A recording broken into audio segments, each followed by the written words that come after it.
याद है दोस्तों, बचपन में हम लोगों को आज की तरह स्टाइलिश चप्पल पहनने को नहीं मिला करती थी।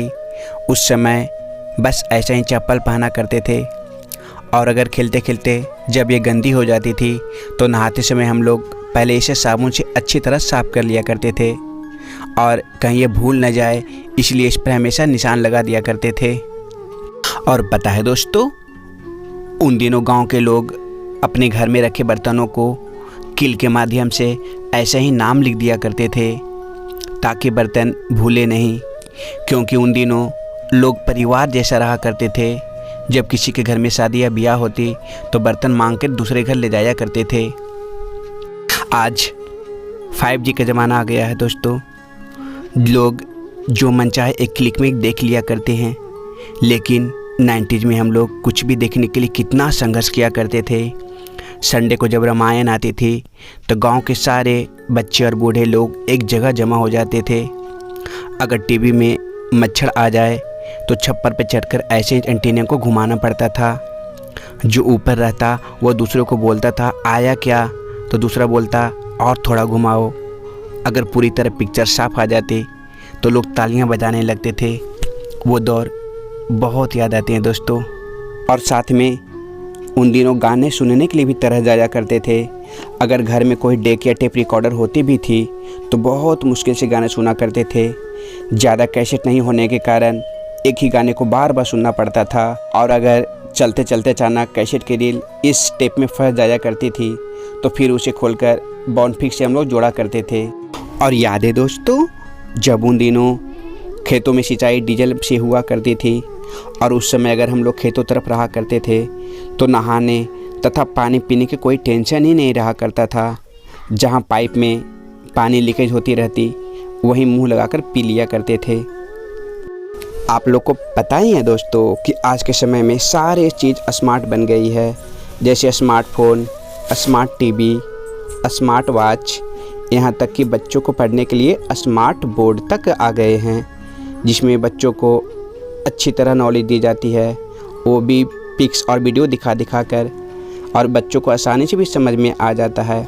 लेकिन हमारे समय में कुछ इस तरह के बड़े से सीमेंट से बने ब्लैक बोर्ड हुआ करते थे। और बचपन में जब हम लोग पंछियों को तार पे बैठे देखा करते थे तो देखकर सोचा करते थे कि इन्हें करंट क्यों नहीं लगती है, जबकि हम लोग को करंट तो तुरंत मार देती है। फिर अपने पापा या किसी बड़े लोगों से पूछा करते थे, फिर न जाने कितने दिनों को बाद जाकर पता लगा कि इनके पैर में खून नहीं होते इसलिए इन्हें करंट नहीं मारता।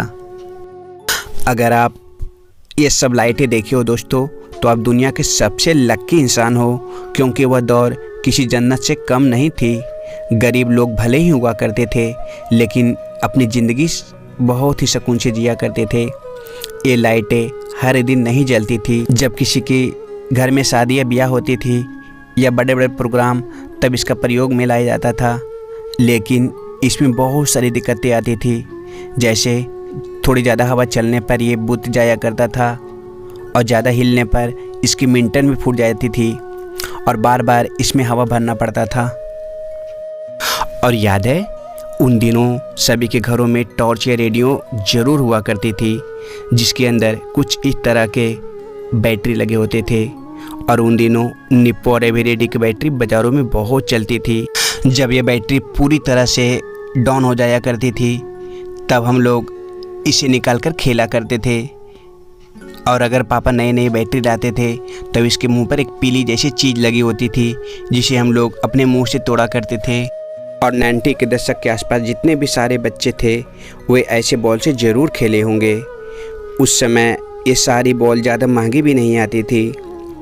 अगर क्रिकेट खेलते समय अचानक बॉल भूल भी जाया करती थी दोस्तों तो सारे दोस्त मिलकर पैसे इकट्ठा करके नई बॉल ख़रीदा करते थे और जो बच्चे पैसे नहीं देते थे उसे हम लोग खेलने के लिए नहीं दिया करते थे। और जो बॉल सबसे छोटी है उसकी कीमत 5 रुपये होती थी, लेकिन बहुत ही उछला करता था। और याद है, जब हम लोग पहली बार स्केच पेन ख़रीदा करते थे तो चेहरे पे बहुत खुशी होती थी। कभी इससे हम लोग नाम लिखा करते तो कभी चित्र बनाकर रंगा करते थे। और उस समय एक स्केच पेन की कीमत 1 या 2 रुपये होती थी। और सबसे ज़्यादा ये पीली वाली स्केच को इस्तेमाल किया करते थे, क्योंकि ये बहुत ही चमकीली होती थी। सब्सक्राइब ज़रूर कर देना और लाइक कर देना, ठीक।